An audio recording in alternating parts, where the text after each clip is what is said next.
Big Three girls soccer coming to you next on Fred TV as the Durfee girls finally get to host a home game in league play. Hello again, everybody. I'm Evan Massu. Thanks for tuning in to Channel 9 for our Fred TV Sports coverage of high school sports.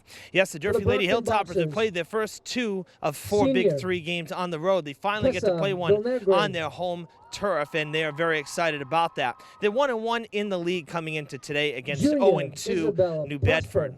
Overall, Durfee's 4-6-2, New Bedford 1-10-0. So this is a big game for both sides, because for Durfee, if they come out on top, they guarantee nothing worse than a 500 season in the Big Three. But for New Bedford, a win would even things up between Durfee and New Bedford, basically leaving Brockton to decide their fate. So lots on tap tonight. I mean, there's a lot to talk about. We'll dive into it. For one thing, Durfee did very well. Last time we saw them, they shut out Diamond 2-0, and they worked on the passing to feet and taking advantage of the opportunities given. And Coach D'Souza told me that she just wants everybody to do their job, to steal a Patriots phrase right there from football. So they do their job. She feels that they will come out on top. Now, for New Bedford, they've had some positives as well, and one of those has been the defense. They've kept the team in it. Even though they only have one win, the defense has not been bad this season for Coach Noguera. So we'll keep an eye on both of those things as the game goes on. All the action coming to you next on Fred TV. Let's meet tonight's starting lineups. For the visiting Lady Whalers, number 2, Tiana Francis. Number 3, Captain Aaliyah Padilla. Number 8, Claire Blanchard. Number 10, Alyssa Arujo. Number 11, Sam Panacho. Number 12, Captain Peyton Calveo. Number 18, Janice Mendoza. Number 20, Caitlin Gonzalez. Number 23, Monica Ayers. Number 6, Tasha Gaylor. And in goal tonight for the Lady Whalers, number 4, Haley Almeida. The Lady Whalers are coached by Andrea Noguera, assisted by Rebecca Mutnansky, and volunteer coaches Mariama Hisek and Kayla Mendez. And now for your Durfee Lady Hilltoppers. Number 7, Trinity Afonso. Number 10, Captain Jasmine Montega. Number 11, Captain Mallory Forcier. Number 12, Hannah Alexander. Number 13, Charlotte Misterato. Number 15, Kelsey Whitney. Number 17, Catherine Callahan. Number 19, Captain Madison Bullier. Number 20, Brittany Pavo. Number 22, Samantha Soares. And in goal tonight for the Lady Hilltoppers, number 99, Captain Shaylin Carrero. The Lady Hilltoppers are coached by Vanessa D'Souza, assisted by Owen McGonigal, and volunteers Crystal Bradham and Kayla Mendez. We wish both teams good luck tonight, a safe and fun game.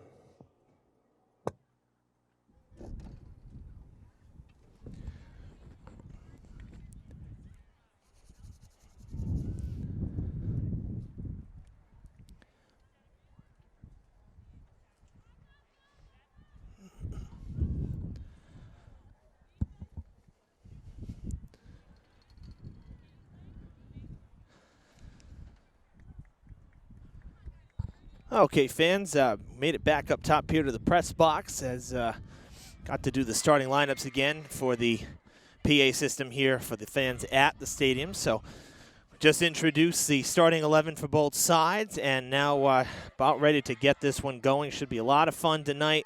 As I mentioned in the open, lots riding on this game for both sides.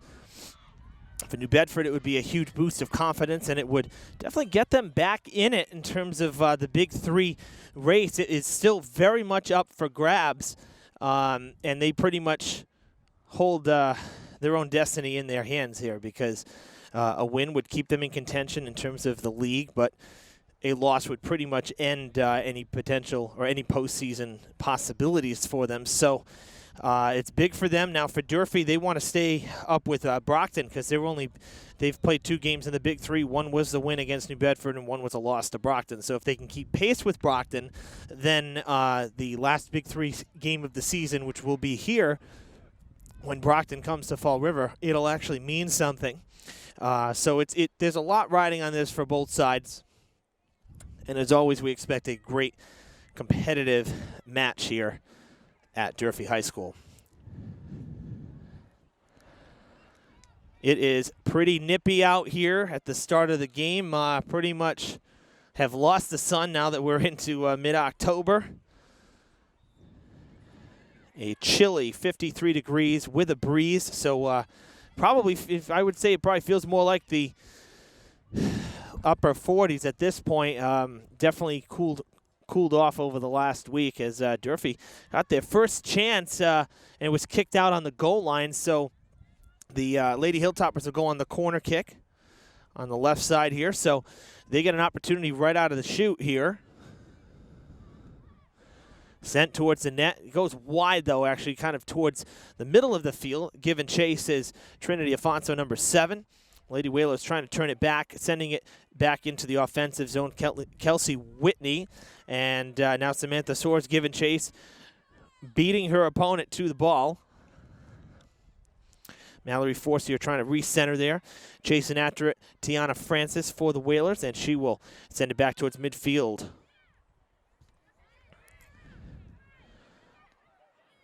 That is number 6 here, Tasha Gaylor. She is a transfer. Coach Noguera was telling me, just finished her paperwork, so she is a transfer to New Bedford High School, and will finish the season here for the Lady Whalers. Whitney lost it. Alyssa Arujo sending it to the far side now. Lady Hilltoppers find it. Durfee in the white jerseys, New Bedford in the red, for those of you trying to figure out who's who. Durfee in the home whites, New Bedford the road reds. And going back to the last game we saw, the Lady Hilltoppers, they again, it was against Diamond, and it was a great game for them. They shut out Diamond 2-0 as coming out of the box here, Haley Almeida in goal tonight for the Lady Whalers. Made the stop with traffic coming her way. But Durfee, it was a good win for them, because they're right around that. They're just below 500 actually in a winning percentage. So overall, they need to rack up some wins to get into the playoffs just by overall record. Again, you got to win half your games. The ties do play into it. They're better than a loss. So, but Durfee again 4-6 and 2. Coming into play. So they got to get a couple more wins under the belt. 2 of those 4 wins were against Diamond. Opening day, they played Diamond, and then last week when we had the game, they also defeated Diamond. But only 2 other wins on the season. One was against New Bedford. So they got to get a couple more wins under their belt and try to build some momentum towards what will hopefully be a playoff season for the ladies. And again, a win tonight against a Big Three opponent would be huge for them. But Coach D'Souza and I had a good laugh there on the field when we were chatting pregame, because she did. She brought up the, she said, you got to believe, got to have heart. And I automatically thought about the Patriots, Julian Edelman, last year in the Super Bowl. And then she comes out with the do your job thing. I said, I guess we're really following the Patriots mantras a little bit, and she said absolutely. She said why not? So she truly feels if the girls do their job. It's the second time they've seen New Bedford. They beat them 1-0 earlier in the season. It was Game 3 of the season, an early Big 3 game. So she feels that if everybody does their job and plays as they should, things should turn out in Durfee's favor tonight. Shaylin Carrero with the stop, the captain in goal tonight. Good kick there. Nice stop, though, by Alyssa Arujo, sending it back the other direction, and now it goes to that far sideline and out of play. So the Whalers keep it in Durfee's zone, and they're about midway through it, midway up it. So they'll throw in from the far benches.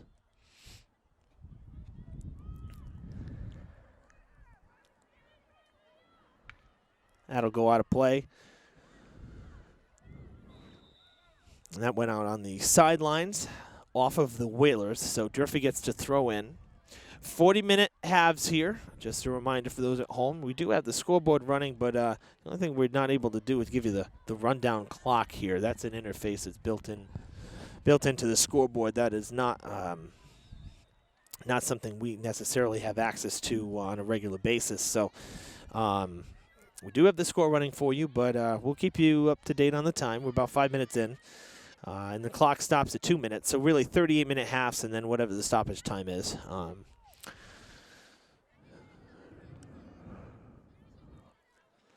Right in front of us there, Kelsey Whitney throwing it in. That's a great throw in there, about 20 yards on the throw. Anytime you can get, over 20 yards or at least 20 yards on a throw in, you've done your job. You've gotten some good power and distance behind it. It always tends to work out pretty well. And at the very least, at least it moves everybody down the field a little bit. Whitney throwing in now right towards the middle of the field. That's another good throw in. And now she'll come back to get it off the head of one of the Whalers, breaking towards the net and dropped. And finally gathered was Almeida. She grabbed it, but right there was Brittany Pavo ready to try to jar it loose to take advantage of a loose ball. There is Force here, sending it towards the middle of the field. That one skips by right to Gaylor. She'll turn it around. The Hilltoppers running to get there. That was Arujo, and it comes out of bounds in front of the Whalers bench. Good throw in there from Caitlin Gonzalez. And much like the last time we did soccer, there's field hockey going on behind us, so I'm sure you will hear quite a bit of whistles in the background. And so we'll, because we always hear the whistles with field hockey. It seems like there's whistles every 10 seconds. So we'll make sure that as long as you see play still going here, don't think that players are ignoring the officials. It's another game. We got a lot going on here today at Durfee. And in fact, that field hockey game going on behind us is a big one for Durfee because they've already beaten Brockton once this season, and they're hosting Brockton tonight. So. And they've beaten New Bedford as well. So the Lady Hilltoppers with a chance to win the Big Three in field hockey. Very impressive for them in league play this season. That's sent down into New Bedford zone. So my point for bringing that up is that we will have the field hockey game on Fred TV as well. So in addition to this game, field hockey also on the channel. We had some Big Three volleyball from last Friday. That's still airing as well. And later, or next week, we will have football game from past weekend. From this weekend, Diamond playing at New Bedford Vogue as it's just a neutral site because Diamond's field is still not usable. So New Bedford Vogue willing to allow Diamond to host. Durfee was already booked for this particular weekend coming. So Diamond having to go to New Bedford Vogue, and they will face off against Tri-County coming from Franklin. So kind of a neutral site. We'll have that football game for you next week. It's actually, believe it or not, boy, the season has flown. It's actually the final week of the regular season. So it's, well, at least I should say final home game of the regular season. Durfee is going to be on the road at Brockton, and we'll wait to see as there's a possible break here. Gaylor sending it towards the net, and it goes wide to the right and out of bounds. But at Durfee at Brockton, they lost last week in football. The Hilltoppers did by 1 point out in Barnstable, and that's a close game because the Red Raiders are always tough. I can recall a couple opening night games that we did going back maybe 4 or 5 years ago when I was first when I first started doing these games, and boy, there were some ugly games against Barnstable. We're talking like 55-6, just completely lopsided games. So obviously there's been some turnover over there as well when you have, Last time we saw them, I think it was about 4 years ago. So, you know, with 4 years in high school, you will see a lot of turnover. It's a different team. But to hang with Barnstable, they're one of the better teams in the area on the South Coast in terms of football. Actually, one of the better schools in general in terms of sports. They have a great program. And to hang with them, just lose by the 1, that was pretty good. You know, Durfee's defense in terms of football has really not been that bad this season. I'd say it's more been offensive woes and actually getting to the end zone. So, but the defense, when we've seen them, they haven't been that bad. That's heading towards the net, and the wind knocks it down. Carrero making the grab in the air. 10 minutes gone here at Mac Aldridge Field, scoreless game.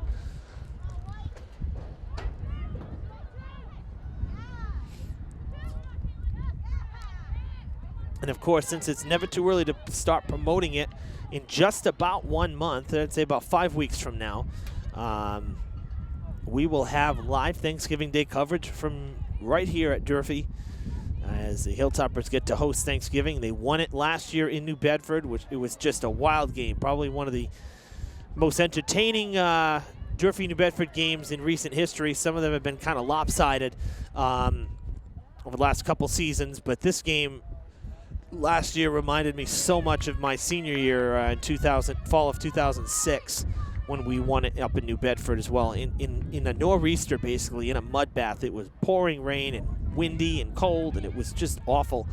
And it was a game very much like last year's, other than, you know, the weather. The weather was much better last year, but back and forth, high scoring, nail biter. It was just a lot of fun. And but this year, back here, Durfee gets to host back at home, and whenever it's a home game on Thanksgiving, we'll have live coverage for you, beginning with pregame stuff. Actually, before 10 o'clock, a little before 10 o'clock, we'll probably end up going live. But be sure to like and follow our Fred TV Sports Facebook page.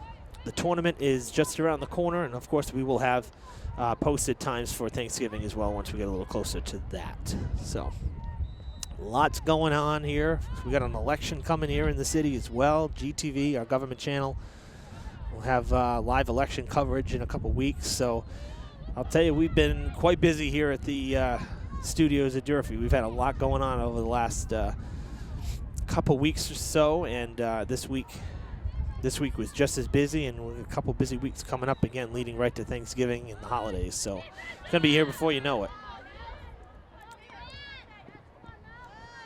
Force here with it. Both sides have had maybe 1 or 2 opportunities, but other than that, and they weren't even really necessarily great opportunities, just kind of moderate opportunities, I guess you could say. A couple shots on net for both sides. And other than that, pretty quiet first 12 minutes or so of this one.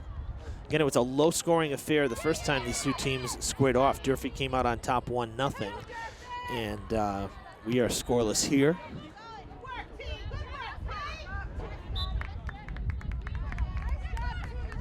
Whalers will get to throw it in.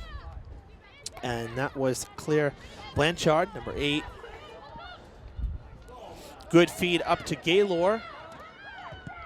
Turns it in towards the net. Carrero is ready. I think they were looking for Sam Panacho, it looked like, or Panaco rather. And it just didn't get cut in enough to her. They didn't curl the kick in enough to her, and it kind of went right to Carrero. So pretty routine stop there in net for her.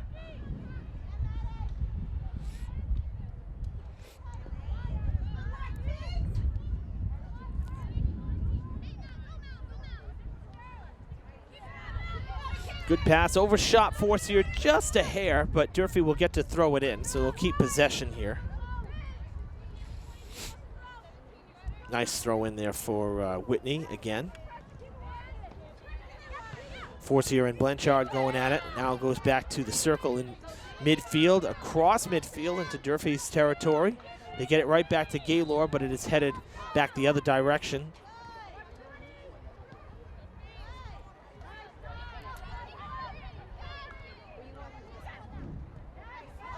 Down to the far side. And it goes out of play off the bench. And Durfee should have the ball.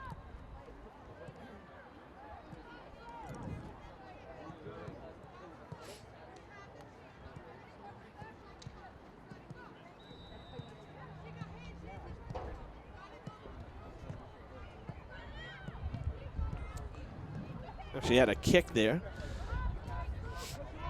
Right towards the net.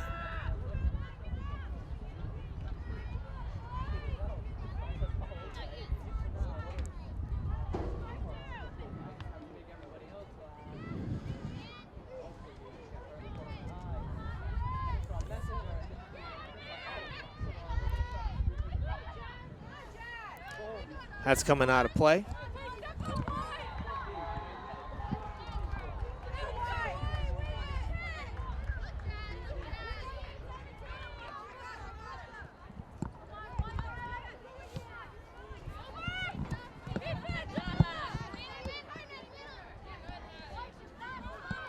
Out of play it goes.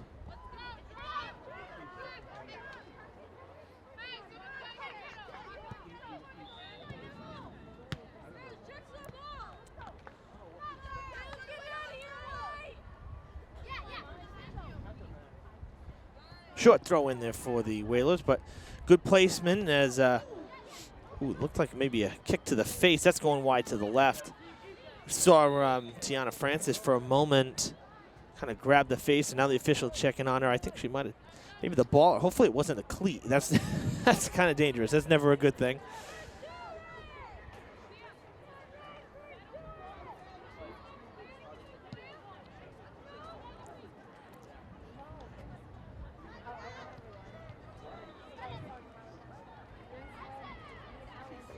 Far side, out of play.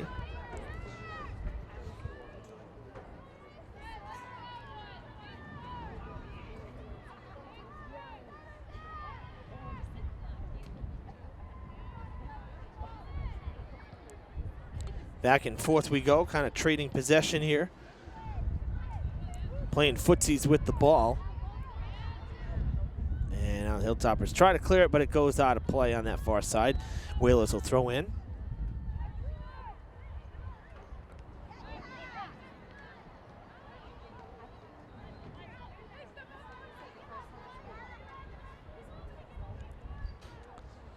Lots of action on the far sideline here in the first half.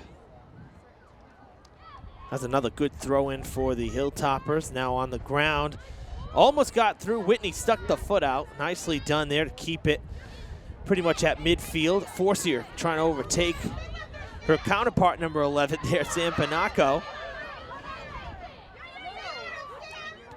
Gonna pass it back to Whitney. Whitney kicks it, deflects off of Gaylor, and now Whitney gets to throw in.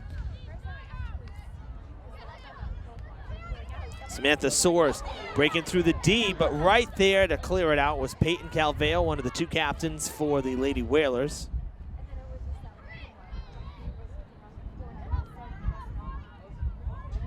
That is a nice pass. Headed down to the ground. Still in play in the box. Hilltoppers take a shot on net. Blocked again by Calveo. And back towards midfield. Nicely done by the Whalers defense. Again, something that Coach Noguera said was a strong suit for the team early this season. Or throughout the season, I should say. It's really not early anymore. We're halfway through it. Now the Whalers, just like that, get to throw in here from midfield. Gonzalez will, little short throw looking for Francis. And I'm sorry, that was number 3, actually. Padilla, the other captain for the Whalers. But quickly turn around. The Hilltoppers moving it back down the field. And now Calveo with a nice boot all the way down, rolling at the down to the 20. And the Lady Hilltoppers just kick it out of bounds to prevent Gaylor from possibly stealing it. Nicely done from New Bedford, getting it very quickly down into Durfee's zone with one good kick there from Calveo. We'll see Francis throw in to Rougeau.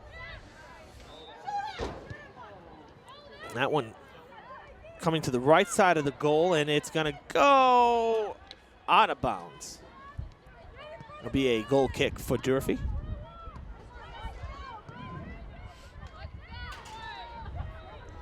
I believe that was Panaco did everything she could there, number 11, to keep it in for the Whalers, but no can do. A whistle. We'll have a free kick for the Whalers from about the 40, just after the 45, 44-yard line or so. They'll look for Calveo to send it down the field yet again.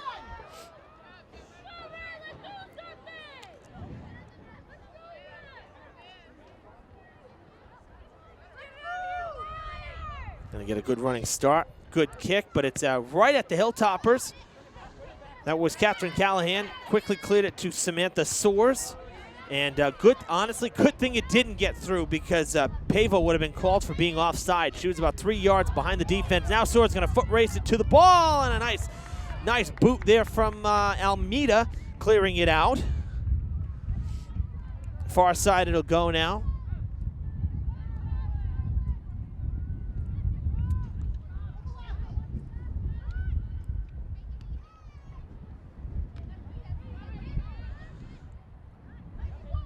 Another good feed down into New Bedford's zone, and once again, we will see Almeida grab it.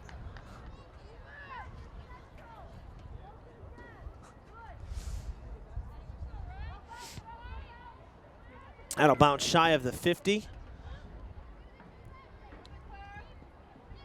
Hilltoppers quickly turn around and take it away. Getting a little bit more aggressive with the ball movement are the Hilltoppers. They've been able to get into the box there a couple times here over the last 5 minutes. We're halfway through the first half already.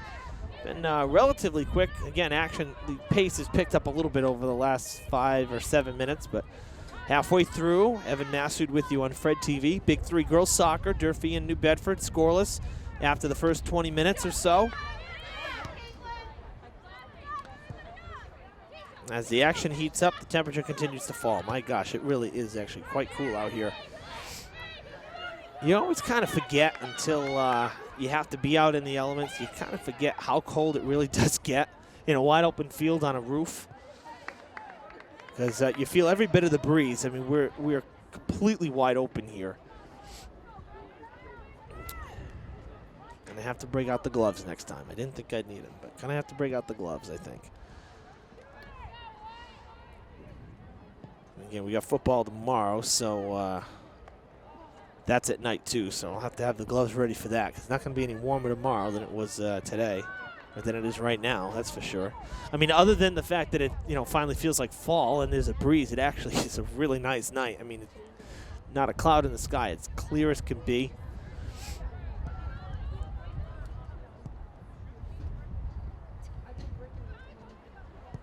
Awaiting a throw-in for the Hilltoppers on the far side.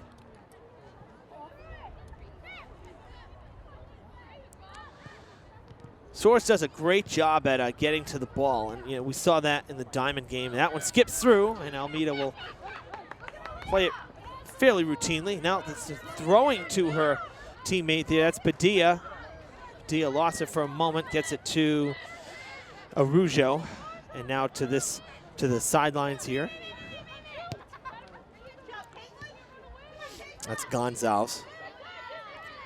Turning it around for Durfee. That was Bullier. But Soares plays as forward, and she really does do a good job, though, as I was about to say, getting to the ball. We saw it in the Diamond game. Little floater towards the net, bounces right into the hands of Almeida.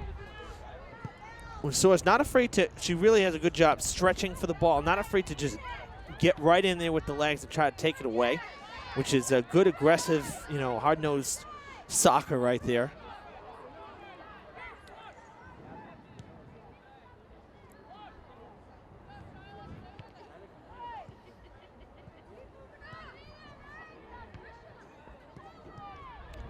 Bouncing back towards midfield and out of play.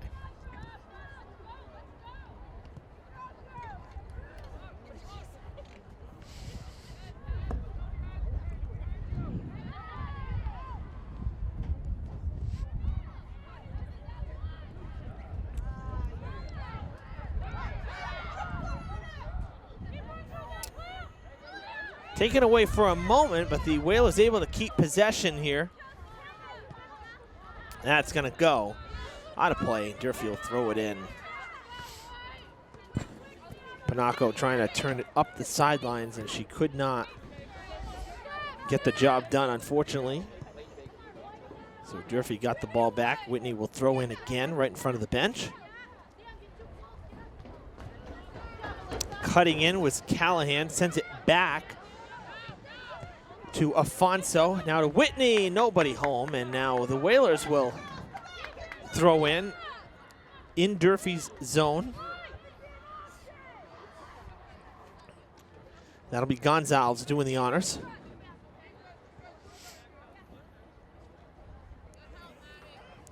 Intended for Panaco, goes out of bounds off of Bullier, one of the 4 Durfee captains. So the Whalers will throw in again. This time Padilla will do it.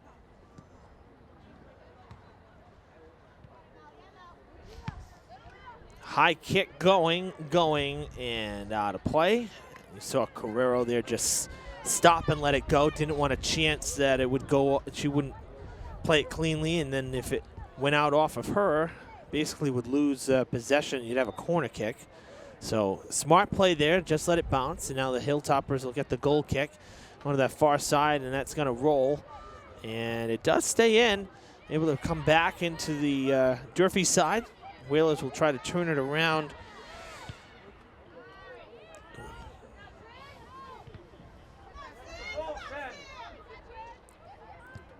Down the sidelines into New Bedford's side off of Trinity Afonso's foot. And New Bedford will throw in.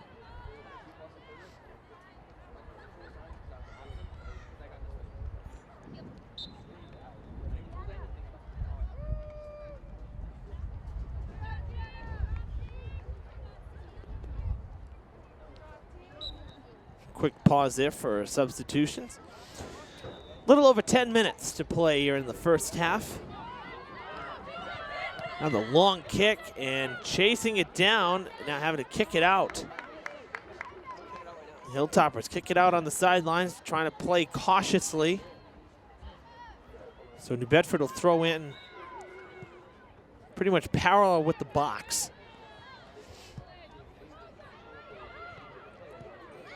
Good cut in there for the Hilltoppers. Gonna pass it down the field, looking for Soares.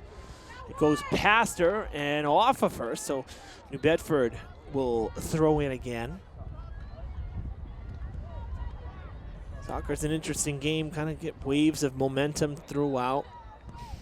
Durfee had a couple good passes deep into New Bedford's zone, making Almeida have to field it. And now we've seen New Bedford kind of able to penetrate the defense of Durfee. Just both sides, though, with nothing to show for it. And again, only one corner kick even in the game, so it shows you that most of the shots are just going right on net. They're not really going, many of them, wide or anything. Where here's a possibility.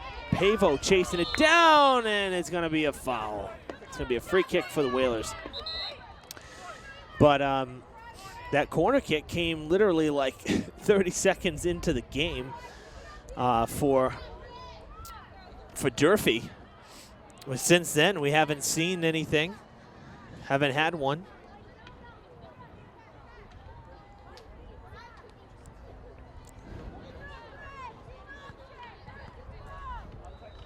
Calveo will get ready to launch it from the 20.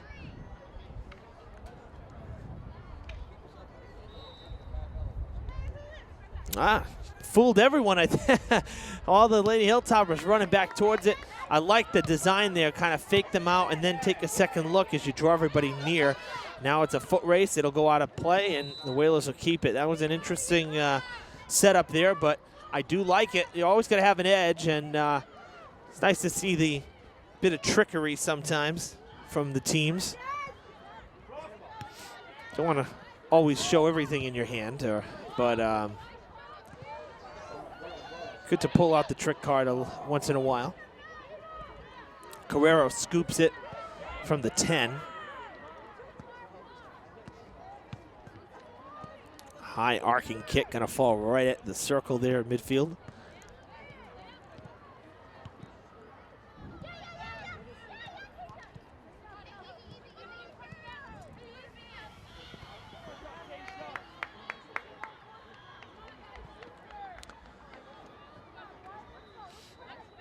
Denise Andrade, number 14, just subbed in for Francis about 3 or 4 minutes ago. She throws in.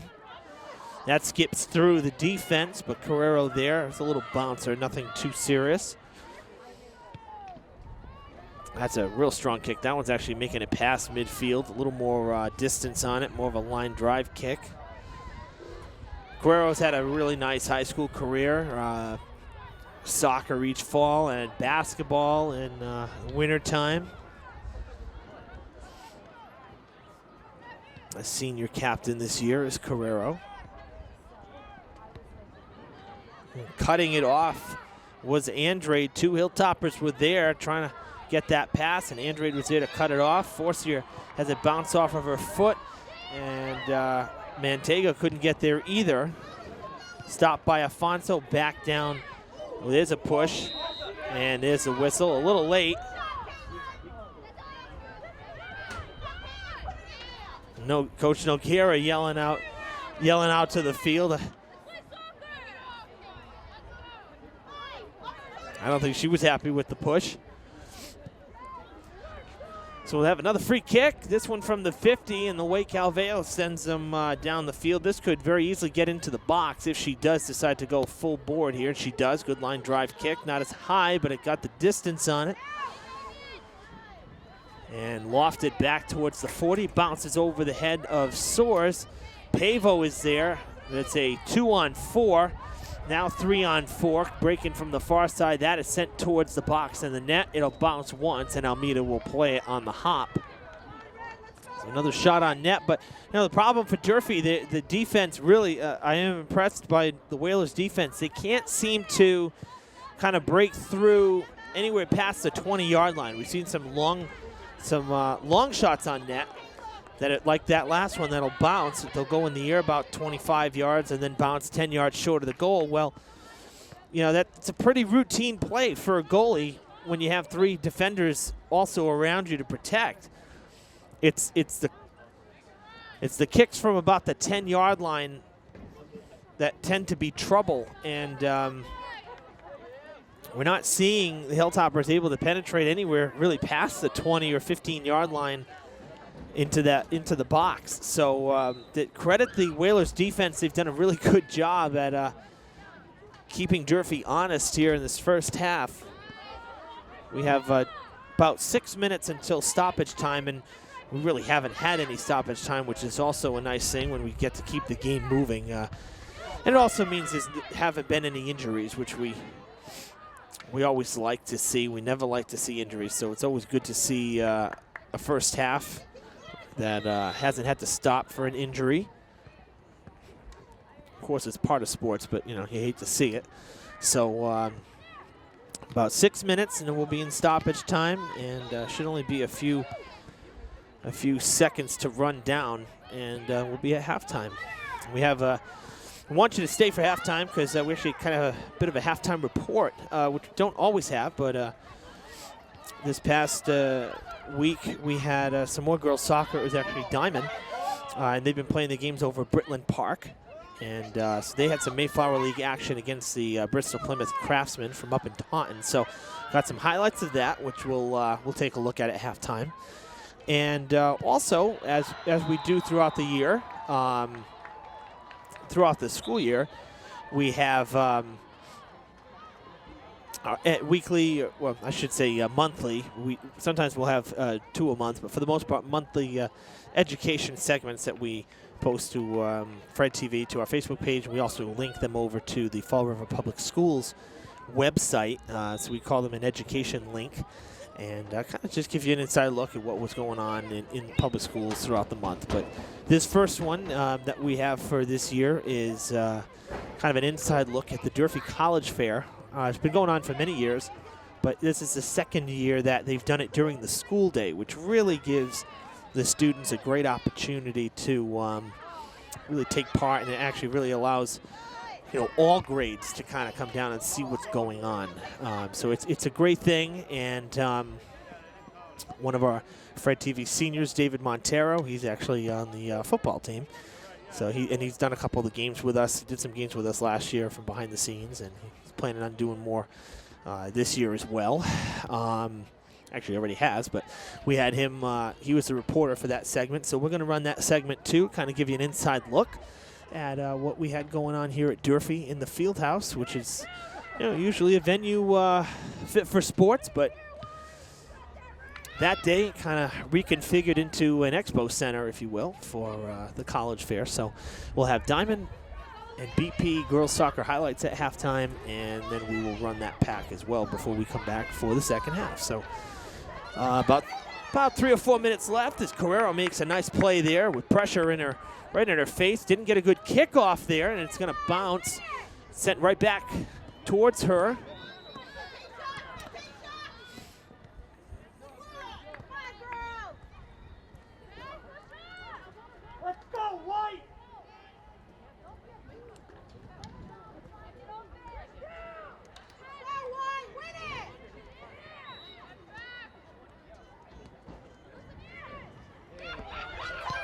Shot on net, Carrero makes the play. Has a good look though. That's really one of the first ones we've seen of the night, like an actual shot on net that close by for either side. And it was a good shot too. I believe that was Janice Mendoza.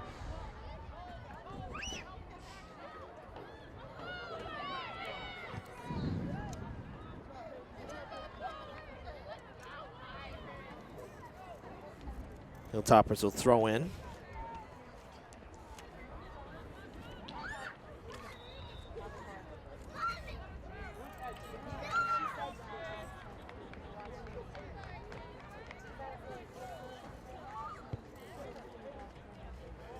Now we'll see ourselves a goal kick here from Almeida. So she'll set it up. Well, actually, it'll be her teammate doing the honors.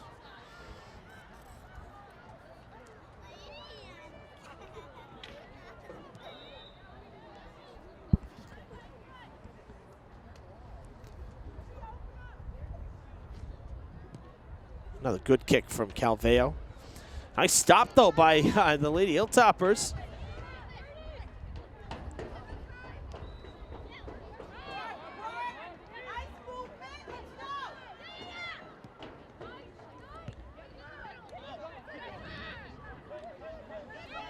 Lining up, ready to go. That was Keatlin Gonzalez. Good strong kick there. Hilltoppers defense being tested here over these last 5 minutes. And play continues. Tell you, I heard a whistle from behind us. We were talking earlier in the game about the field hockey whistles as 2 games going on at once here. But most of the players here for soccer kind of stopped there right at the time that whistle blew, and I wonder if they thought it was from their own field. That skips through, and it'll be turned around by Gonzalez. Gets it to Andrade. Andrade able to send it through. Gaylor on the run here, and New Bedford will earn the throw-in.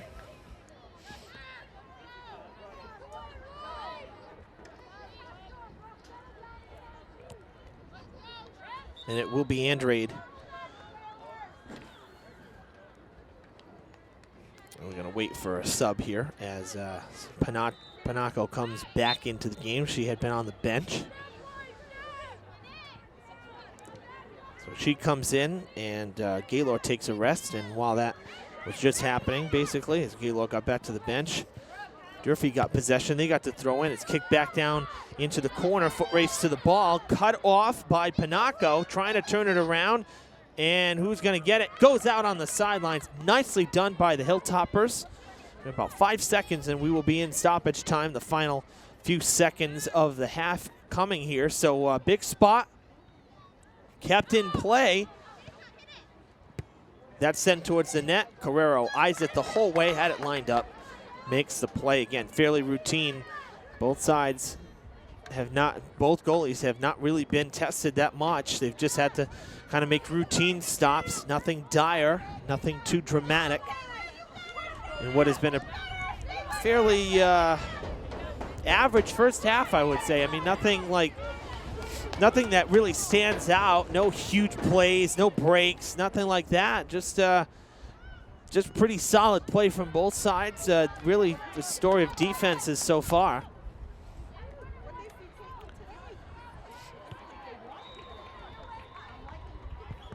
That'll bounce at midfield in the circle. Who wants it? That's Blanchard rather.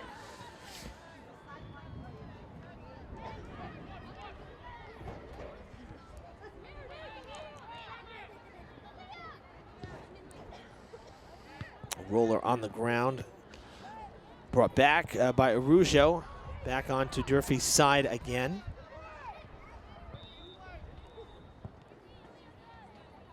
Hilltoppers will try to send it down the field here in a last chance effort in this first half.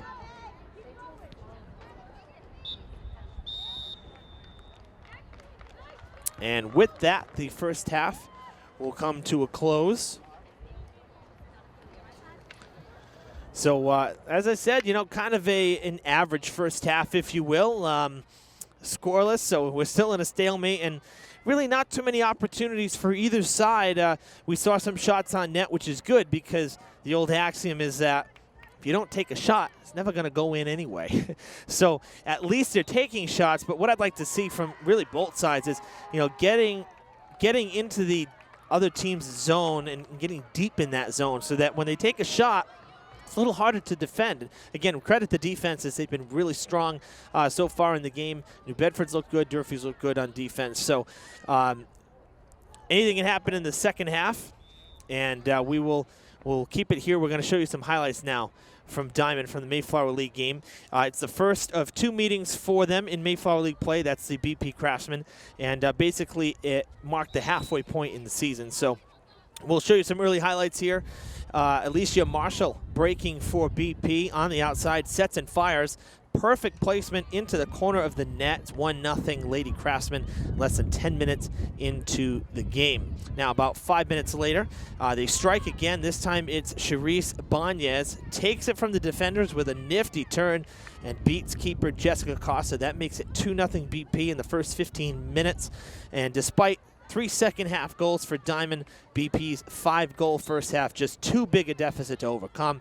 The Lady Bengals dropped to 3-5-1 with the 6-3 loss at Britland Park. And, of course, Britland Park being used for soccer because, again, Diamond's field not usable yet. Again, they're hopeful that before the end of the season, before the end of the fall, they could get a couple games in. But right now, still not usable as the new sod takes root. So, second half coming up next, but before we get there, we'll have you take a look at our education link for the month of October. Stick around. Here's what's happening in the Fall River Public Schools. In what is typically a location used for sports and phys ed, the Luke Urban Fieldhouse at Durfee was transformed into a convention center for the annual college fair. About 65 schools and organizations participated in this year's expo, allowing students the chance to start planning their futures. It gives an opportunity for students 9 through 12, an opportunity to connect with a bunch of different colleges, some they've heard of, some maybe they don't know too much about, and get some information, ask questions. So students head out with a list of 15 checkpoints to help determine which college might be an ideal fit for them. Some of these questions include housing options and clubs and sports. Here in New England, students who choose to stay local have some of the best colleges in the country to pick from. One school that has been around for over a century is Suffolk University in downtown Boston. Just a block away from the State House and the Common, Suffolk is one of the nation's most respected law schools. Fortunately for undergrads, law isn't the only thing Suffolk has to offer. We're also a top business school, so very well known for business, marketing, management, entrepreneurship, very strong. We have what's called the dual AACSB accreditation. Only the top 2% of business schools have that. 23% of Suffolk students are international, and they even have a satellite campus in Madrid for studying abroad. Now, as expected, some Durfee scholars were looking forward to higher education and some were overwhelmed. One student I spoke to was both. I have to say, it is a lot. College, just thinking about it, it does make me nervous. High school's been the past 4 years, but I am also excited to take the next step. Cameron told me that his teachers have been extremely helpful. One thing he's heard over and over from them is prep for college. Drew explains, Just by coming to school each and every day, challenging themselves in different classes, exploring different areas through the different electives that we offer, or joining different clubs and opportunities, and exposing themselves to a wide variety of opportunities so that when they find something they like, they can specialize in it in college. The Durfee faculty are here to assist you. Don't be afraid to ask questions. Remember, the worst question is the one not asked. Reporting for Fred TV, I'm David Montero.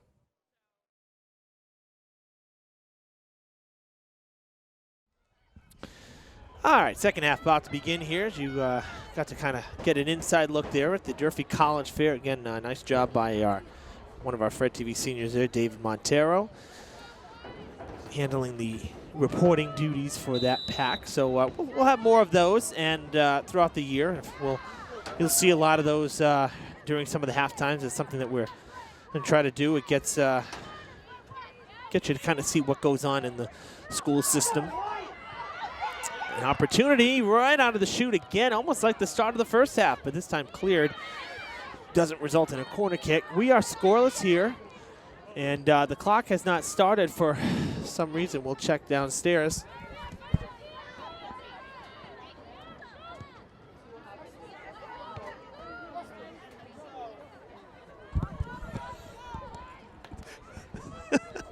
I love,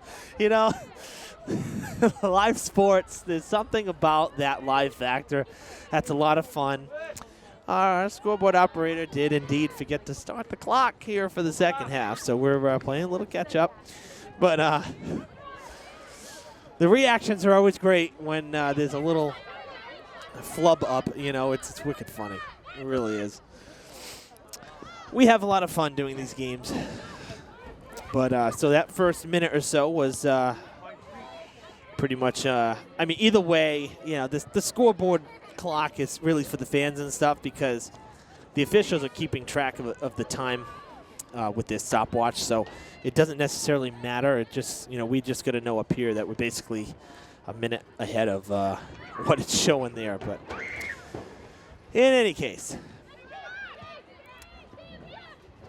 we have switched sides at the half, so Durfee will be trying to move the ball from left to right now, and on the other side, Whalers will be actually trying to score from right to left, which is, again, opposite of the first half.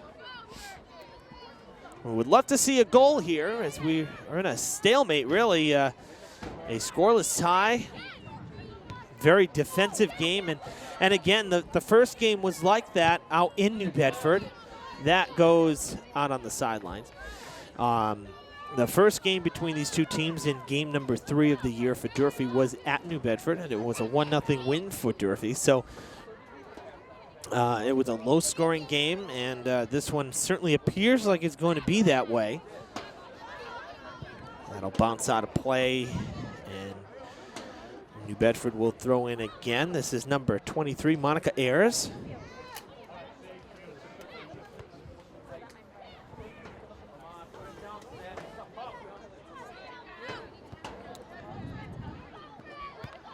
Nice job there, clearing it out, stopping it and clearing it out. Janice Mendoza. Brittany Pavo was right there wanted to get by, and she couldn't get there in time. Mendoza was able to quickly turn it around and force a throw in. Afonso. Oh, you left it behind you. Mr. Otto missed it there. Down the sidelines and out of play. Mr. Otto, a starting freshman for the Lady Hilltoppers. One of 3 freshmen rather, on the roster. Catherine Noguera and Bailey Smith also on the varsity roster as freshmen, but Mr. Otto, a starting freshman, which is just great to see. This is kind of something that we're seeing a little bit of a trend here this fall for Durfee, is that a lot of starting freshmen on varsity teams. That's kind of been a big story with varsity girls volleyball. They have 4 freshmen that start, including the setter. So, and that's Resendiz. So, this is kind of a youth movement here for Durfee, which is great because, the younger the players are at a varsity level, the more of a leadership role you would expect them to take, because you get to play 4 years on varsity. That's not something you hear of every day, and that's just absolutely great to see. And coaches love that too. I can recall back at over at Diamond, I should say, Kathy Noversa's softball team. There was pitcher Haley Levesque, and she started on varsity. She was the starting pitcher for the Lady Bengals for all 4 years. As a freshman, she was the starting varsity pitcher, and she was fantastic in her 4 years. And that's something that Kathy told me a number of times. She said, coaches love this. I mean, it just makes the job so much easier. And it's true. You have someone like that who you know you can go to and it's going to be around for that long, for the 4 years. It's a great thing for a coach and for a team. So same can be said here with the freshmen here on girls varsity soccer. Same with the girls varsity volleyball. Same thing. So it's really nice to see a good mix of players.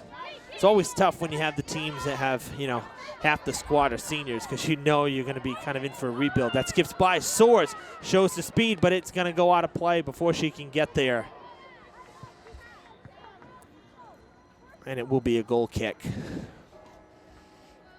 I can remember about 2 seasons ago for boys soccer, that was the squad with Ibrahim Naata and Connor Riley. There was that was a great team, boys, and I mean a very tight-knit group. But there were like 10 of them. Basically, were seniors, 10 on the roster, and I think maybe, I want to say at least a half dozen of them, at least half of them were starters. So, for Coach Mello, losing such a core group of guys to graduation, I mean, there were a lot of guys that graduated from that team. It was a pretty big turnover. So, those teams can be very special, but then when you lose them, there's a lot of rebuilding to do. And the boys very much in it here at Durfee as well. We had a player down, so we're going to halt play for a moment.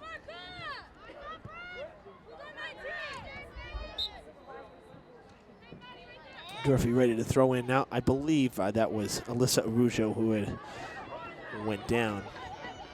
Seems to be okay now. That went out off the goal line, off into Bedford, so the Hilltoppers will get a corner kick here, just the second one tonight. We'll see if this will pan out. Jasmine Montega will kick it away towards the net. It bounces, it's still in play off the crossbar and in! Hilltoppers take a 1-0 lead. Almeida came out to field it. It took a wicked hop, and the 3 Lady Hilltoppers waited for it to bounce down off the crossbar and put it in. To be honest with you, could not see who it was. There was a sea of Hilltoppers. A slew of them right there waiting for it. We'll say the Hilltoppers put it in thanks to Mantega's assist from the corner kick. 1-0 Durfee here at Mac Aldrich Field. Hilltoppers break the ice about 10 minutes in. Actually, 10 minutes into the second half, I should say. We played about 50 minutes here before we finally got a score.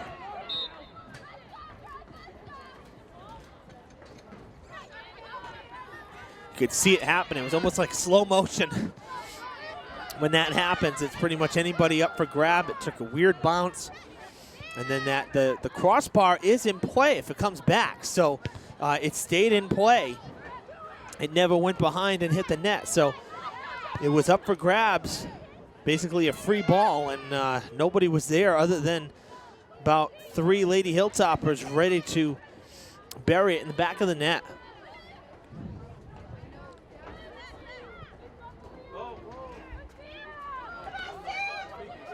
Nice turn there from Sam Panaco. Sends it back to our side. Down the sidelines it goes and out of play. Durfee will throw in.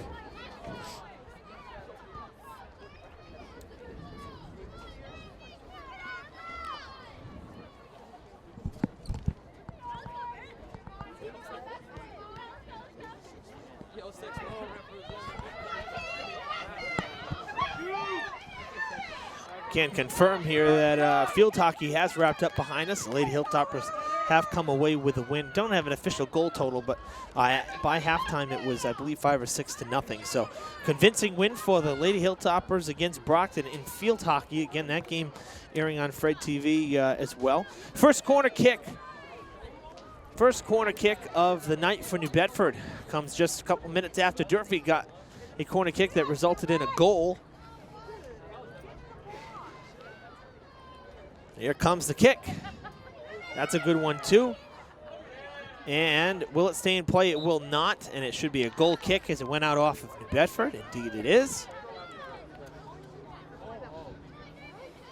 And it'll be Afonso doing the honors from about the 5-yard line, so she'll kind of kick it from pretty far back. Everybody's kind of got their sweet spot where they prefer to kick from. That one skips through. Pavo turns it around. Out muscling her opponent there, Monica Ayers. That got through as well. Passing Mendoza, and now a whistle. Gonna turn it around as a foul was called.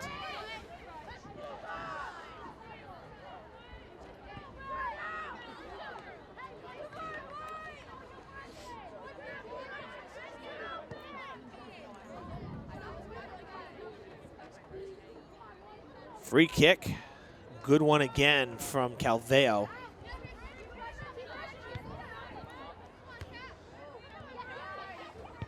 New Bedford playing with a little sense of urgency, it seems here. They know this game really could define their season here. 1-10 overall, but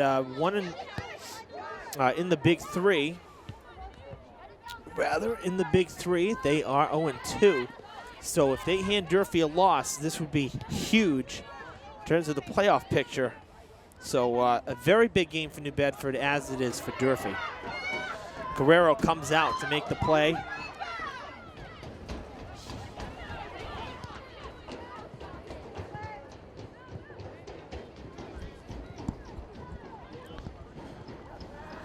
But definitely it seems like the Lady Whalers have maybe just put it in a slightly higher gear since falling behind here, because that goal really was one of those kind of weird goals. It wasn't necessarily just a clean old shot into the net. It's one of those that really could have gone either way.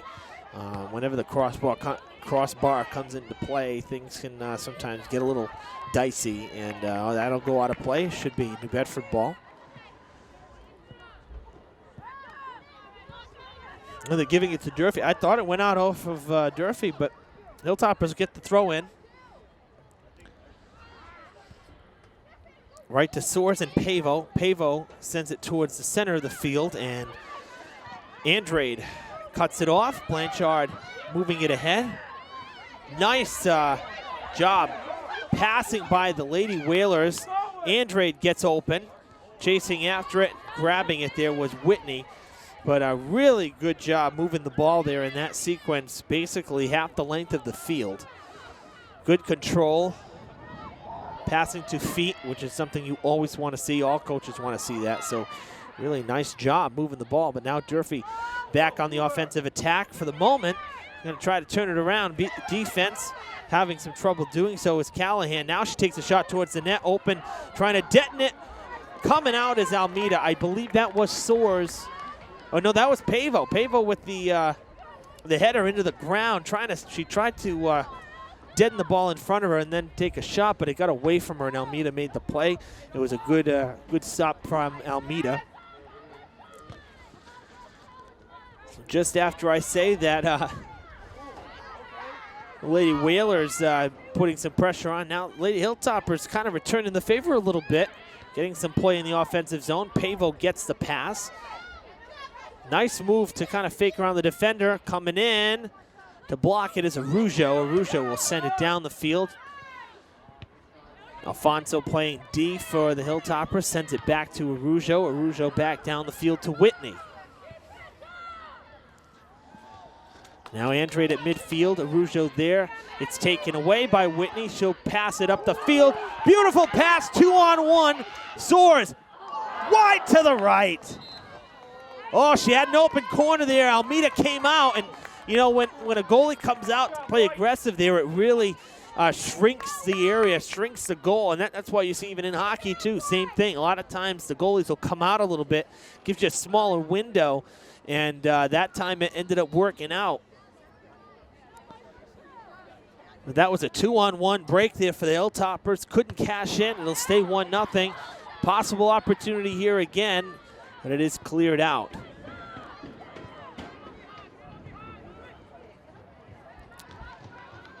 Well, after what was really, like I said, kind of just an average first half, nothing great, nothing bad. Pretty entertaining start to the second half here. Both sides playing a little more energy. Of course, the Hilltoppers with the lead here, I think, is forced New Bedford to play a little more aggressive, and then in turn, Durfee has stepped it up. So we're definitely seeing a little more out of both sides here in the second half. More chances, more opportunities. That'll go back out of play again. Hilltoppers will have to wait for the Whalers to throw it in.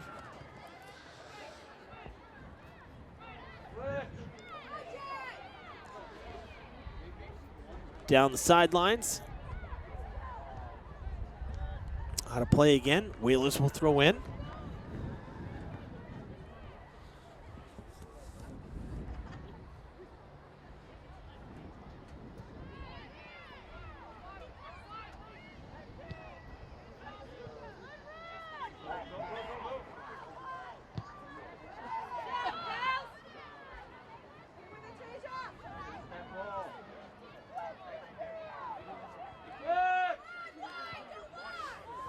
Back towards the middle.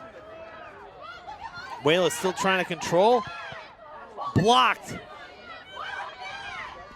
Sent out of play. There's a wide open shot there from Ayers, but blocking her was Whitney. Actually, my bad. I believe that was actually Hannah Alexander. But either way, she did a nice job. She cleared it out, got it out of bounds, forced the throw in. Again, kind of stopping the rally. Now another opportunity for the Hilltoppers. They'll slow it up. Shot on net.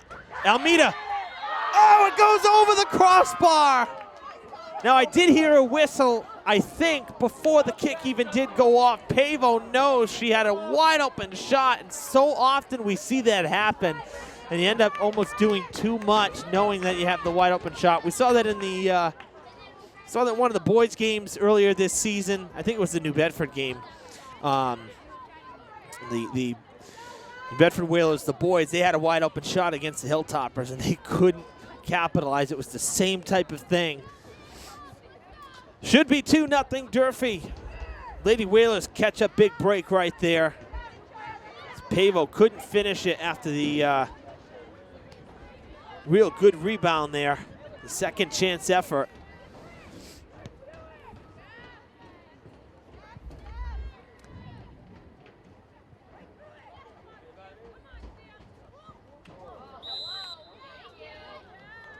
And a foul called. We'll have a free kick for the Hilltoppers. From the circle. Not really waiting for everybody to get set. That is Mallory Forcier trying to get through. Bounces it off the defender, still with control, but does she keep it in? Yes, she keeps it in. Oh, they called it. The whistle came, so it did go out of bounds. I say it definitely was pretty far down towards the end there. It's going to be very close. The official right there to make the call. So that one comes back, and the Lady Whalers get the goal kick. Good effort there from Forcier, though.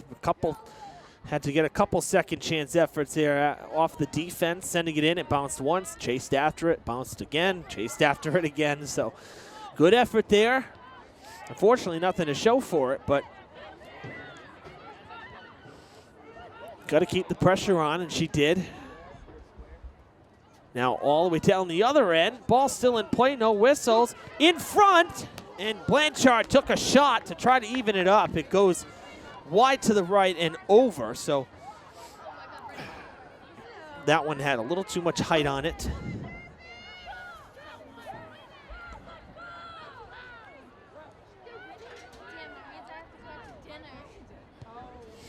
Afonso with the goal kick. Didn't get much height on it, so it kind of got cut off. Got cut off shy of midfield there, so shy of the circle.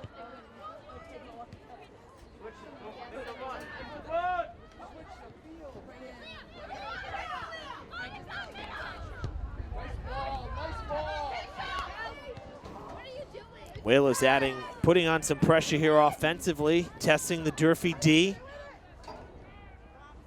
That's kicked out of bounds.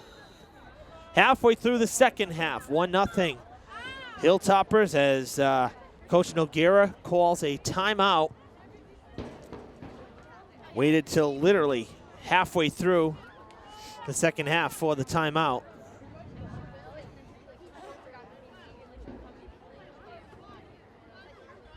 We'll just have a quick pause here. Both sides will take a minute to talk. Again, 1-0 Durfee. 20 minutes down, or really, again, 19 minutes down, basically. 19 to go before stoppage time.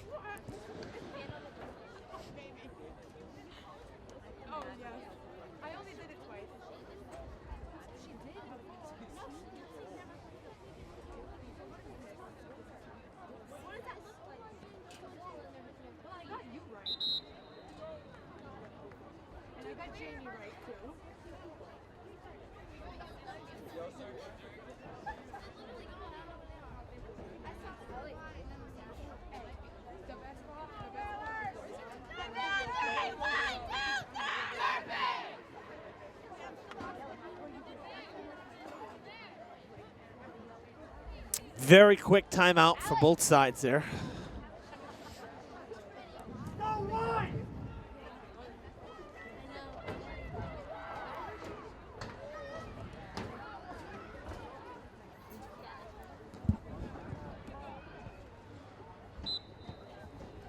And a throw in for the Whalers there on the far side. That'll get things going again.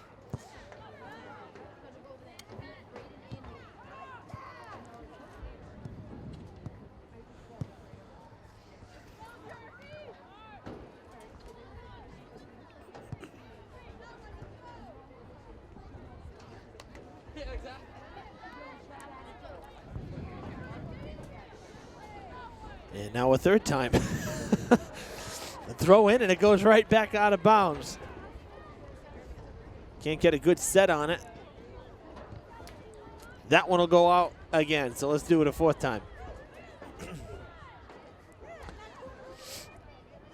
Arm's got to be tired now. Fourth throw in a row here. Can't seem to clear it from that far sideline. Hilltoppers send it, ooh, off the back of one of the Whalers. I think that was Ayers. Monica Ayers. Oh, no, maybe not. It might be number 25 then, Miranda.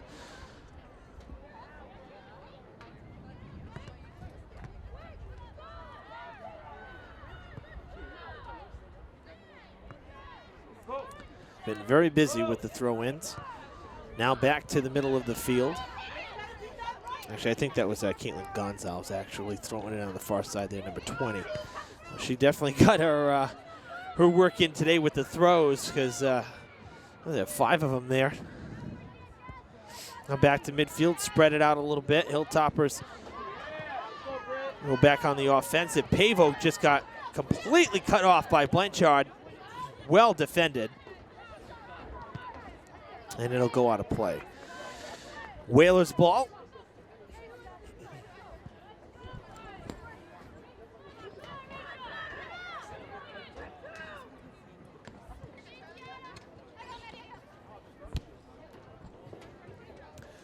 That one going down the sidelines. Out of play, and New Bedford will throw in again.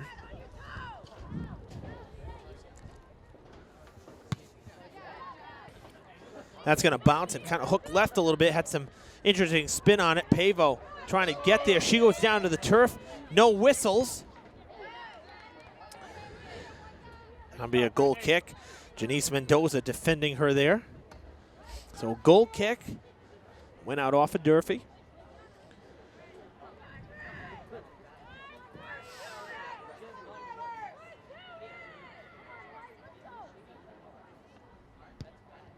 Another great kick there from Calveo.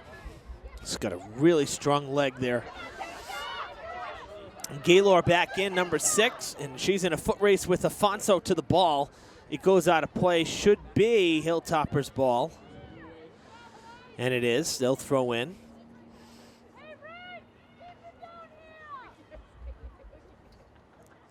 Tell you, it's still cold, but it's nice that the wind is kind of quieted down a little bit. It was pretty breezy at the start of the game. Now it's just cold in general, but it's a lot better when there's no wind. That makes it's like night and day. What a difference it is without the wind. So still pretty chilly. I wouldn't be surprised if we're into the 40s yet. Definitely a serious taste of fall here.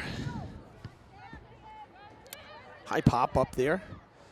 We started at 53 degrees. It says 50 now, but again, with a slight breeze, wouldn't be surprised if the field-like temperatures maybe 48, something like that. And that's kind of cold considering it was like 80 degrees, 4 days ago, and humid. So to drop down basically 30 degrees here, I mean, that's really a big drop off.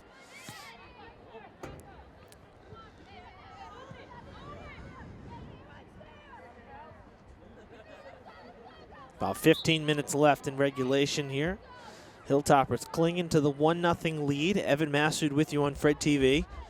Big 3 girls soccer. Hilltoppers are 1-1 in the Big 3. They've beaten New Bedford once, and they lost to Brockton. Lady Whalers 0-2 in the Big 3. They also lost to Brockton. It was a 5-3 loss to Brockton.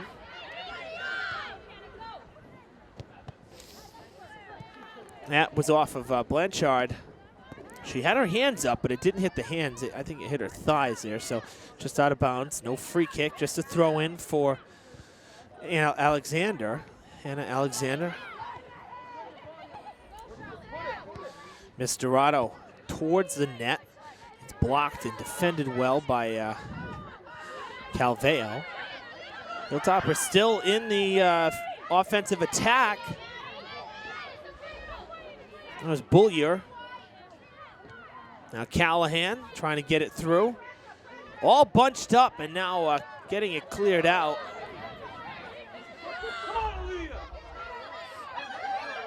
An opportunity for Padilla trying to get through. Now the Lady Hilltoppers have kind of swarmed in on her, and they will take it back over. But everybody bunched up here on both sides of the field. Not much separation.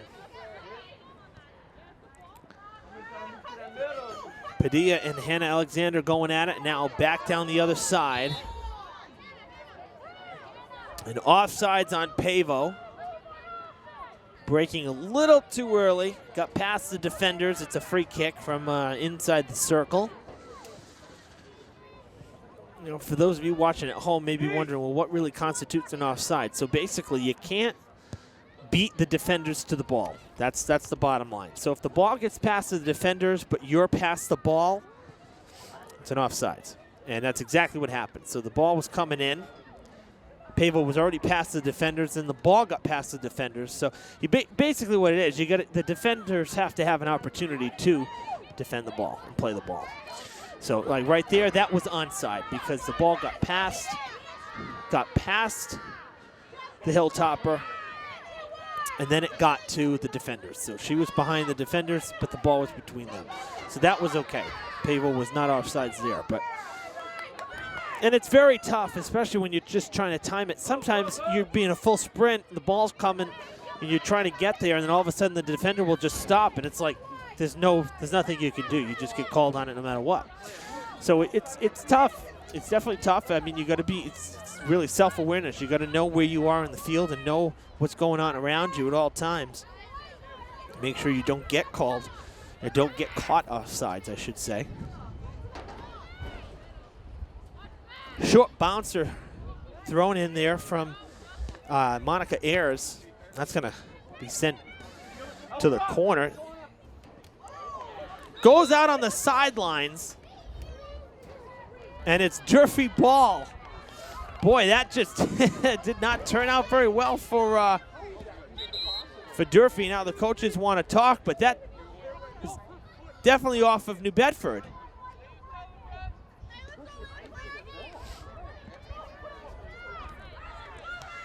Assistant coaches for New Bedford not liking it, but I got to be honest with you, it definitely was off of New Bedford, and I could not believe that that the Whalers actually touched it, to be perfectly honest with you. It was going to go out on the goal line, and it would have been a corner kick for the Whalers. Instead, kind of hooked it around and went behind and off out of the sides there. So tough break for the Lady Whalers, rather. Should have just let that one go. But sometimes, you know, when you're down a point, big game, sometimes you try to do a little too much. And again, it's all about that self-awareness, knowing exactly where you are in all times and what's going on around you. And that time, things didn't work out for New Bedford. 10 minutes to play. Still 1-0. Well, they give it up. Arujo loses it, however. Still up for grabs. Blanchard down the sidelines looking for, that is Ayers. Good feed down to Padilla, out of play, and a push. Oh, I'm sorry, that wasn't even Padilla. That was that was Gaylor. Ayers will throw in.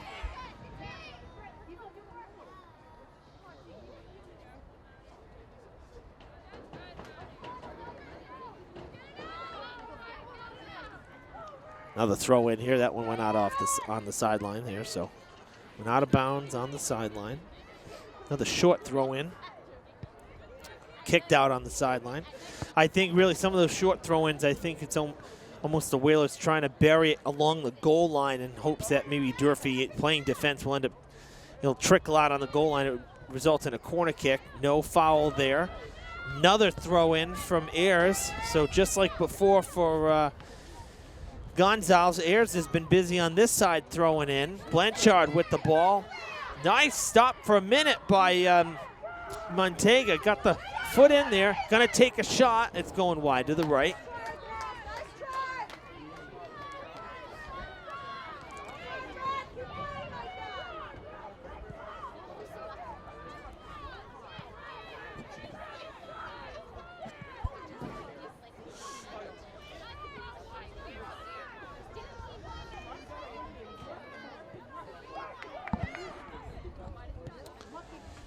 Afonso with the kick, comes right back in her direction. Goes out of play, it'll be a goal kick. So she'll do that again. Take two, if you will.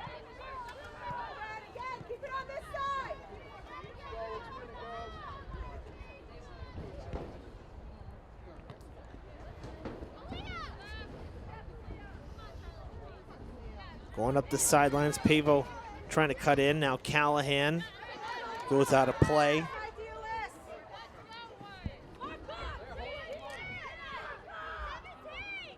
Another strong throw-in. Hilltops have had a nice, strong throw-ins from a number of the players tonight. Alexander and Whitney have done a nice job on the sidelines with the throw-ins. Gaylor with the ball. Good feed. Carrero's going to come out and scoop it. That was a nice feed ahead to Panaco, but she could not get there in time. It was she led her just a little bit too far. But I like the design there. That was well executed. Just got to bring it back just a hair.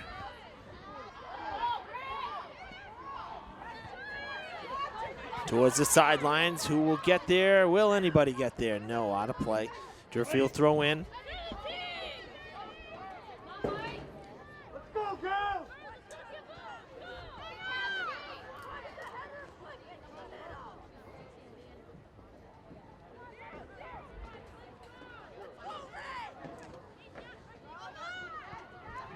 High bouncing throw in. Pavo off the head. Blanchard off the head. Pavo again. Now Blanchard off off the upper body, and now finally on the ground. Pavo went down, Arujo took it, sends it towards the middle of the field. Panaco on the run. Hilltoppers turn it around, throw it, or kick it rather, out of bounds. The Whalers will throw in.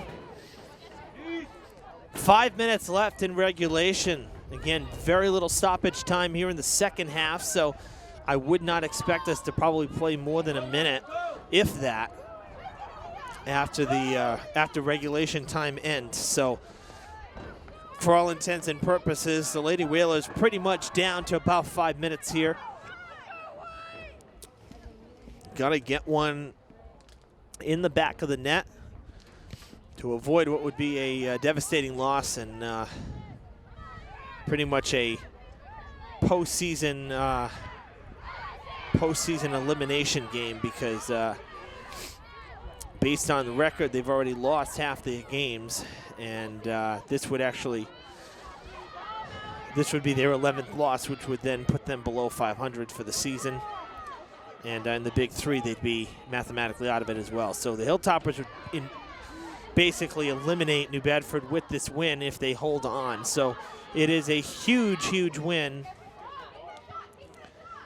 If the Hilltoppers can hold on to it, this would be a big one for them.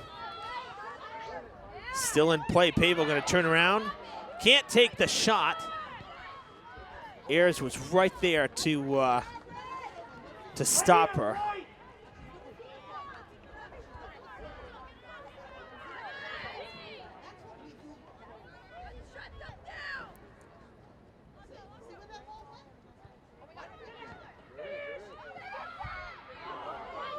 Another open shot towards the net corner, and it's good! Captain Madison Bullier with the dagger. Less than 4 minutes to play, 2-0 Hilltoppers, and that'll pretty much seal the deal. Perfect placement into the top left corner.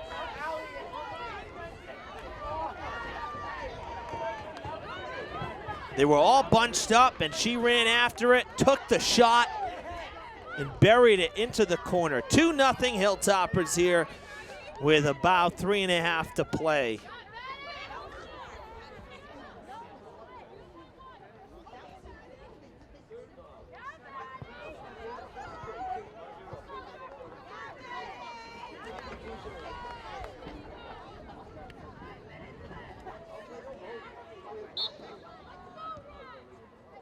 So we'll resume play here, but that is pretty much going to seal the deal here from Durfee. A very late second goal for the Hilltoppers.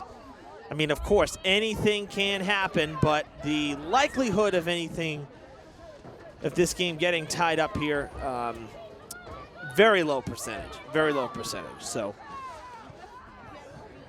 that was a very big goal for Durfee. They had some pressure. They had a couple opportunities. Didn't go their way over the last, say, 10 or 15 minutes after taking the 1-0 lead.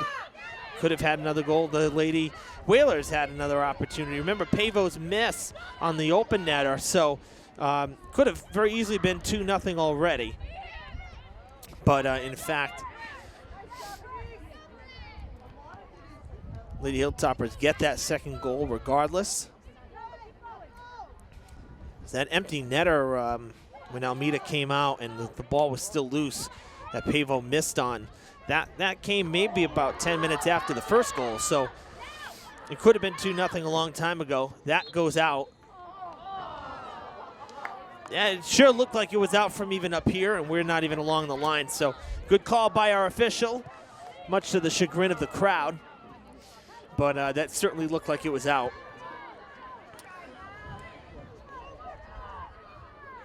So the first goal came with a slew of Hilltoppers waiting for a bouncer off the crossbar off of a corner kick that no defenders were in front of. I mean, it was basically like wait for it to fall and just nudge it in, and 3 Hilltoppers were right there waiting. And then this last one, 2 minutes ago, thanks to Addison Bullier,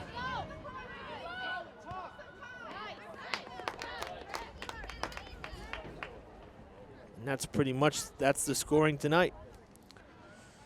So a good second half. Hilltoppers closed it out here. I think that 1-0 lead really added to, really added some pressure to, as the ball's loose again. Another opportunity. It'll go out on the goal line, and it should be a corner kick for the Hilltoppers here. 30 seconds to play in regulation. And it was one of those games that kind of felt like whoever scored first would probably come out on top. And what was remarkable, that's sent towards the net, wide to the right. And what's really remarkable is that after Durfee scored, it almost was like a wake-up call for the Lady Whalers, because they kind of turned it up a bit. And they had some opportunities down this other end. It really kind of tested Durfee's defense.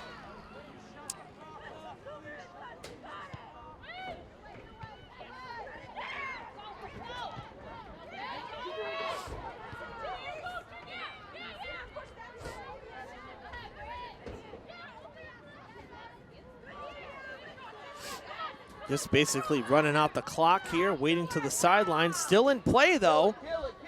And now New Bedford will throw in, I believe.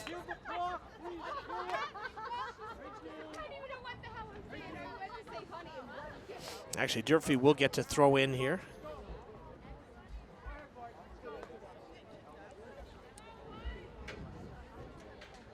You heard the officials say kill the clock, so we are in stoppage time, but again, very little here. I'd say about probably 30 seconds, if that. Another good, strong throw in. That's going to go towards the corner. Giving chase is Hannah Alexander. Oh, my bad, actually. That was Charlotte Misterato, because Hannah's right here grabbing the ball, ready to throw in again. So she will do so right in front of her bench. Another good, strong throw in, 20 yards or so.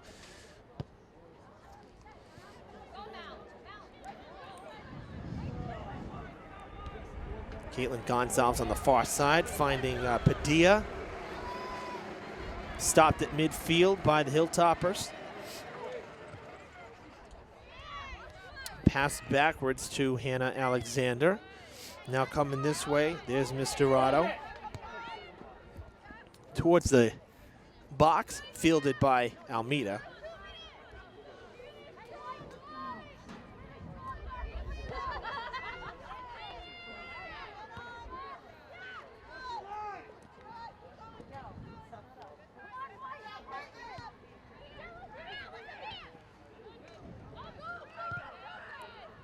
Down into the far corner. It's rolling towards the sidelines, but kept in.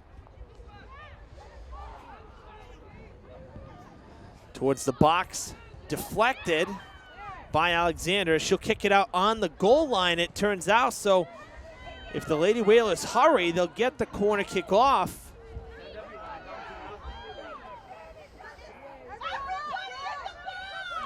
Very little time left. Carrero comes out, loose ball. She's going to get back up. And now the whistle sounds, and that's it. This one's over. The Lady Hilltoppers sweep New Bedford here in 2017. It is a big win for the Lady Hilltoppers. So they get above 500. They're now 2-1 in the Big Three.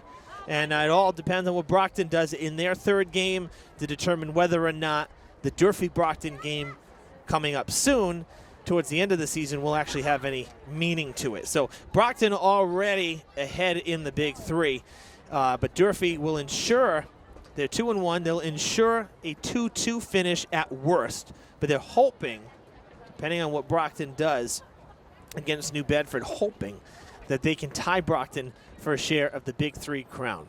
But they sweep New Bedford on the season series. They shut them out, in fact, the 1-0 win in their third game, and now here tonight, a 2-0 win at home. They're 2-1 in the Big Three. Thanks so much for tuning in tonight. We'll have more high school sports for you on Fred TV. Again, football next week, and we'll have some field hockey next week. That field hockey game will be on early next week as well. So we hope you have a great weekend. Tyler Texera behind the camera. Nice job tonight. Thanks for tuning in. So long from Durfee.